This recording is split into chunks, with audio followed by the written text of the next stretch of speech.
अस्सलाम वालेकुम। इस वीडियो के अंदर हम implicit and explicit type casting देखेंगे। उसके बाद हम देखेंगे हमें सी आउट सी इन कैसे करवाना होता है, यानी कि इनपुट आउटपुट कैसे लेनी होती है। और फिर हम अपने फर्स्ट प्रोग्राम यानी कि जो प्रोग्राम 1 है उसकी तरफ हम जाएंगे। ठीक है, तो अभी हम देखते हैं जी टाइप कास्टिंग को। तो इम्प्लिसिट टाइप कास्टिंग का मतलब ये है कि एक डाटा टाइप से दूसरी डाटा टाइप में खुद ब खुद कन्वर्जन हो जाना खुद ब खुद, वो है इम्प्लिसिट टाइप कास्टिंग।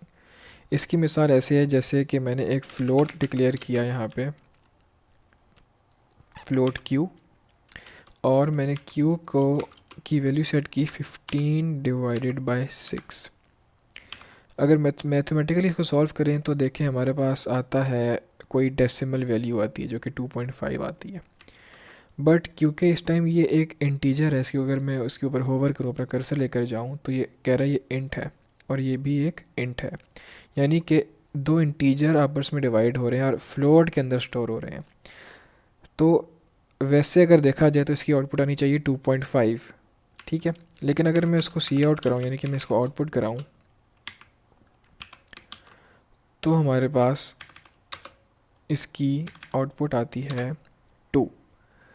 इसका मतलब क्या हुआ, इसने ऑटोमेटिकली इस फ्लोट को इंट में कन्वर्ट कर दिया, क्योंकि इसकी जो आगे एक्सप्रेशन लिखी हुई है यानी कि 15/6, ये दोनों इंटीजर्स हैं। ठीक हो गया। तो इसने क्या किया, इसने ऑटोमेटिकली इस फ्लोट को इंट में कन्वर्ट कर दिया। अच्छा, अब अगर मैं चाहूँ कि मैं एक्सप्लिसिट टाइप कास्टिंग करूँ, यानी कि मैं खुद से, मैं एज अ प्रोग्रामर खुद टाइप कास्ट करूँ, यानी कि टाइप चेंज करूँ, तो उसके लिए क्या हो सकता है, अगर मैं इसके ब्रैकेट के इसके एक्सप्रेशन से पहले एक ब्रैकेट लिखूँ और मैं उसके अंदर डाटा टाइप बता दूँ कि मुझे इसका आंसर जो है, इस चीज़ का आंसर वो एज अ फ्लोट चाहिए, तो हम क्या कर रहे हैं, एक्सप्लिसिटली ख़ुद से बता रहे हैं कि मुझे इसका आंसर फ्लोट के अंदर चाहिए, यानी कि पॉइंट्स के अंदर चाहिए। तो अब अगर इसको मैं रन करूं, तो हमारा आंसर आ गया 2.5, यानी कि हमने ख़ुद से बताया कि मुझे इसका आंसर अब फ्लोट के अंदर चाहिए। तो अब इसका जो एक्सप्रेशन है, इसको सॉल्व करने के बाद 2.5 स्टोर होगा क्यू के अंदर और फिर वो प्रिंट होगा। ठीक हो गया। तो यहाँ तक हमारा टाइप कास्टिंग का टॉपिक कवर हो जाता है। उसके बाद हमने सी आउट और सी इन को देखना है ज़रा डिटेल के अंदर। ठीक है, तो सी आउट तो मैं पहले बता चुका हूँ, जो कि एक आउटपुट करवाने के लिए किसी भी चीज़ को हम लिखते हैं।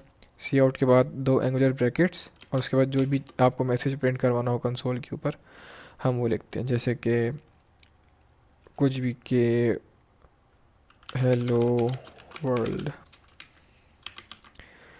इसको मैं अगर चलाऊँगा तो क्या होगा, हेलो वर्ल्ड प्रिंट हुआ हुआ नज़र आ जाएगा। अच्छा, अब हम सी आउट के ज़रिए किसी वेरिएबल की वैल्यू को भी प्रिंट करवा सकते हैं, जैसे कि मैंने लिखा int a is equal to 3। इस तरह करना चाहिए, या फिर यहाँ पे डिफ़ाइन कर दें, डिक्लेयर कर दें, बाद में उसको इनिशियलाइज़ कर दें। दोनों तरीके ठीक है, कोई मसला नहीं है। और मैं लिखता हूँ कि the value of A is, और अगर हमें कोई वैल्यू शो करानी है तो उसके लिए हमें दो एंगुलर ब्रैकेट्स वापस से लगाने पड़ेंगे और फिर उस वैल्यू को लिखना पड़ेगा। हमने उसको इन्वर्टेड कॉमर्स के अंदर नहीं लिखना होता है। ठीक है, अब अगर इसको मैं चलाऊँ तो ये मुझे शो कर देगा वैल्यू ऑफ ए इज़ 3, जो कि बिल्कुल ऐसा ही है। ठीक हो गया। अच्छा, अब हमने क्या करना होता है, अब हमने सी इन को देखना है। ठीक है, सी इन का मतलब ये है कि मुझे इनपुट लेनी है यूज़र से। यूज़र से मतलब कि जो भी इस प्रोग्राम को यूज़ करेगा। ठीक है, तो अब यहाँ पे क्योंकि मुझे इनपुट यूज़र से लेनी है, तो इसका मतलब है कि मैं इसको खुद से डिक्लेयर और इनिशियलाइज़ नहीं करूँगा। डिक्लेयर तो करूँगा, इनिशियलाइज़ नहीं करूँगा। मैंने इसको यहाँ पे डिक्लेयर किया। अब मैं चाहता हूँ कि जो ए है इसकी वैल्यू जो है वो यूज़र एंटर करे। ठीक है, तो इस स्टेटमेंट को मैं तब्दील करके लिख देता हूँ कि एंटर अ नंबर। ठीक है, हो गया। और इस चीज़ की मुझे ज़रूरत नहीं है, इसको मैं ऐसे कर देता हूँ। और सी इन यानी कि मुझे इनपुट चाहिए, तो सी इन के लिए दूसरे एंगुलर ब्रैकेट्स यूज़ होते हैं। ठीक है, और फिर मैंने आगे उस वेरिएबल का नाम लिखना है जिसको मैंने इनपुट करवाना है यूज़र से। सही हो गया। और इसकी वैल्यू जो यूज़र एंटर करेगा मैं चाहता हूँ वो मैं उसको कंसोल पे भी प्रिंट करवा दूँ। तो एंटर्ड नंबर इज़ और एंगुलर ब्रैकेट्स ए। ठीक है, अब हम इसको चलाते हैं और फिर मैं एक दफ़ा इसको रिव्यू भी कर दूंगा कि क्या हो रहा है। ठीक है, उसने मुझसे पूछा एंटर अ नंबर, मैंने डाला 5, उसने मुझे बता दिया कि एंटर्ड नंबर इज़ 5। अब हुआ क्या, हमने सबसे पहले एक वेरिएबल डिक्लेयर किया, हमने इसको कोई वैल्यू असाइन नहीं की। ठीक है, फिर सी आउट की statement I enter a number जो कि ये वाली थी, और उसके आगे उसने मुझसे प्रॉम्प्ट मांगा कि मैं कुछ एंटर करूं। तो वो किस वजह से आया था, वो सीन ए की वजह से आया था। अब जब मैंने ए की कोई वैल्यू डाली तो उसने मैसेज प्रिंट कर दिया एंटर्ड नंबर इज़, और जो मैंने ए की वैल्यू डाली थी वो उसने शो कर दी। ठीक हो गया, सी एन यानी कि यूज़र से इनपुट लेना समझ में आ गया कैसे लेते हैं यूज़र से इनपुट। ठीक है, अच्छा उसके बाद हम अपने प्रोग्राम नंबर 1 के ऊपर आते हैं। प्रोग्राम नंबर 1 जो है उसके अंदर हमने क्या करना है, 3 इंटीजर्स जो हैं वो रीड करने हैं और हमने उनका सम और प्रोडक्ट प्रिंट करना है। तो भाई अभी हमने पहला इंटीजर तो रीड कर ही लिया है। ठीक है, मैं यहाँ पे 2 और इंटीजर्स डिक्लेयर कर देता हूँ और हम उनको बारी बारी सी एन करवा देते हैं। तो मैं यहाँ पे लिखता हूँ एंटर फर्स्ट नंबर।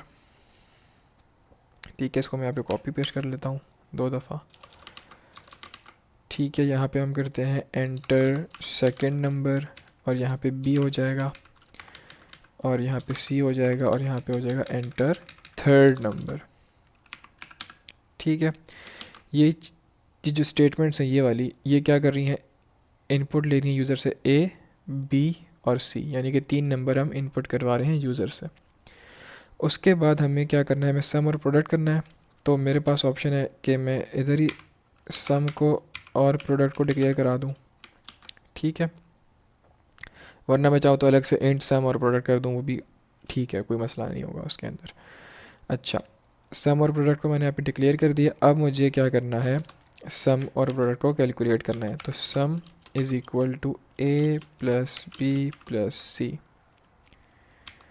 ठीक है, इस वेरिएबल के अंदर इन तीनों इंटीजर्स का जो भी वैल्यूज़ होंगी आपस में सम होके स्टोर हो जाएगा इसके अंदर। और इसी तरह प्रोडक्ट अगर मैं करूँ तो A asterisk B asterisk C, यानी कि A multiply by B multiply by C. ठीक हो गया। अब अगर मैं सम को और प्रोडक्ट को शो कराना चाहूँ तो मैं शो भी करा सकता हूँ। वो ऐसे होगा, सम और इसके आगे मैं लिखूँ ए की जगह सम, और प्रोडक्ट के लिए मैं लिखूँ prod। सही है, अब इस प्रोग्राम को मैं चलाता हूँ और देखते हैं कि आउटपुट क्या आता है। उसने मुझसे फर्स्ट नंबर मांगा, मैंने लिखा 3, उसने दूसरा मांगा, मैंने लिखा 6, उसने तीसरा मांगा, मैंने लिखा 2। अच्छा, तो 6 + 3 9 10 और 11, सम हमारे पास आ गया 11, और प्रोडक्ट 6 × 2 12, 12 3 ज़ा 36। तो हमारा प्रोग्राम बिल्कुल सही चल रहा है। जहाँ तक बात इसकी है, इस लाइन को कैसे सही किया जाए, तो उसके 2 तरीके होते हैं। एक तरीका ये है कि मैं यहाँ पे एंड एल कर दूँ। ठीक है, तो उससे क्या होगा, एक लाइन का गैप आ जाएगा। अभी दिखा देता हूँ, 3 6 2, और अब देखो कि अब सम और प्रोडक्ट जो है वो डिफरेंट लाइन पे प्रिंट हो रहे हैं। एक तरीका तो ये था कि हम एंड एल यूज़ करें। दूसरा तरीका ये है कि हम प्रोडक्ट से पहले \n यूज़ कर लें। \n सेम एंड एल वाला काम ही करता है, एक लाइन का गैप छोड़ देता है, यानी कि न्यू लाइन क्रिएट कर देता है ये। तो अब वापस से मैं प्रोग्राम को चला के दिखा देता हूँ कि ये वर्क कर रहा है कि नहीं कर रहा। तो 3 6 2, और अब देखो सेम वही चीज़ प्रिंट हो गई। ठीक है, तो इस चीज़ को हम बेसिकली स्केप सीक्वेंस भी कहते हैं। ठीक है, और इस तरह काफ़ी ज़्यादा स्केप सीक्वेंस होते हैं जो कि बुक के अंदर लिखे हैं, उसके आगे फंक्शनलिटी भी लिखी हुई है, तो आप उसको चेक कर सकते हैं। अच्छा, यहाँ तक तो हमारा प्रोग्राम नंबर 1 कंप्लीट हो गया। अब हम चलते हैं प्रोग्राम नंबर 2 के ऊपर। प्रोग्राम नंबर 2 में क्या करना है हमें, प्रोग्राम नंबर 2 में हमें 3 चीज़ें चाहिए, बेस, हाइट और एरिया। और फिर हमें असल में हमें बेस और हाइट चाहिए, और उसकी बेस पे हमें एरिया कैलकुलेट करना है ट्राइंगल का। तो ये भी काफ़ी इजी प्रोग्राम है, इसको ट्राई कर लेता हूँ मैं, और आप देख भी लेना कि कोई इशू है तो फिर आप उससे चेक कर सकते हो। अच्छा, तो क्योंकि बेस और हाइट चाहिए हमें, तो हमारे पास दो ऑप्शन हैं, या तो हम इंट ले लें या फ्लोट ले लें। लेकिन क्योंकि प्रोग्राम के अंदर लिखा है कि हमें फ्लोटिंग पॉइंट चाहिए, इसका मतलब है कि हमें फ्लोट ही उसकी डाटा टाइप रखनी पड़ेगी। और फिर आगे मैं लिख देता हूँ बेस और height.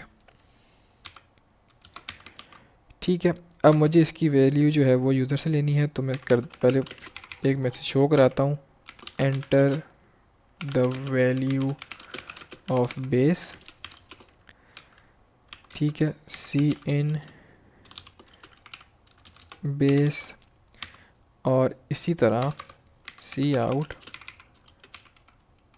Enter the value of height, या एंटर हाइट, कुछ भी लिख सकते हैं, और सी इन करा दूँ हाइट। ठीक है, ये हमने बेस और हाइट की वैल्यू तो इनपुट कर ली। अब हमें एरिया कैलकुलेट करना, यानी कि हमें base into height divide by 2 करना पड़ेगा, क्योंकि ट्राइंगल का एरिया फाइंड करने का फॉर्मूला यही है। तो हमें क्या करना है, एरिया भी यहाँ पे हम डिक्लेयर कर सकते हैं, और अगर अलग से चाहे डिक्लेयर करना वो भी कर सकते हैं। और यहाँ पे हम एरिया कैलकुलेट कर लेंगे किस तरह, base into height divide by 2, यानी कि जो चीज़ ब्रैकेट के अंदर लिखी होती है पहले वो सॉल्व होती है, यानी कि पहले मल्टीप्लिकेशन होगी और फिर डिवीजन होगी 2 के साथ। और फिर मैं इसको प्रिंट भी करवा सकता हूँ, cout the area of triangle is, और आप एंगुलर ब्रैकेट्स लगा के एरिया प्रिंट करा दो। ठीक हो गया। इस प्रोग्राम को हम चलाते हैं और देखते हैं कि क्या आउटपुट आती है।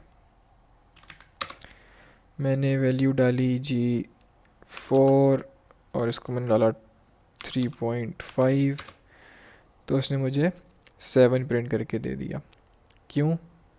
क्योंकि 4 into 3.5 will be something equal to 12 से तो कुछ ऊपर वैल्यू होगी, और फिर डिवाइड करेंगे तो उसने 7 प्रिंट करके दे दिया। अच्छा ये क्यों हुआ है, क्योंकि हमने इसके अंदर क्या हुई है, इम्प्लिसिट टाइप कास्टिंग हुई है, उसने खुद से टाइप कास्ट कर दी, क्योंकि एक इंटीजर है और एक फ्लोट है। ठीक है, अगर मैं वापस इस प्रोग्राम को चलाऊँ और मैं दोनों डेसिमल पॉइंट्स वाले नंबर डालूँ, ठीक है, जो लेट्स सपोज हम बुक वाले डाल देते हैं एंड 6.2, तो इसने वही आंसर दिया जो बुक में आ रहा था, यानी कि हमारा प्रोग्राम बिल्कुल ठीक है। इधर इसने 7 क्यों दिया, क्योंकि यहाँ पे इम्प्लिसिट टाइप कास्टिंग हुई है, उसने इंटीजर में कन्वर्ट कर दी पूरी वैल्यू को, उसने आगे पॉइंट नहीं लिखा। ठीक है, तो मैं यहाँ पे अगर फ्लोट लिख देता तो वो मुझे आंसर फ्लोट के अंदर ही देता। ठीक हो गया। तो यहाँ तक हमारी जो है वो प्रोग्राम 2 भी कंप्लीट हो जाता है, और इसके बाद इस चैप्टर के अंदर और मज़ीद कोई प्रोग्राम नहीं है। तो मैं ये कर सकता हूँ आपके लिए कि इसमें जो प्रोग्राम जो हमारे एंड में लिखे हुए हैं सारे, जो एक्सरसाइज के अंदर हैं, मैं उनको करवा सकता हूँ आपके लिए, और जो लैब एक्टिविटीज़ हैं वो करवा सकता हूँ। ठीक है।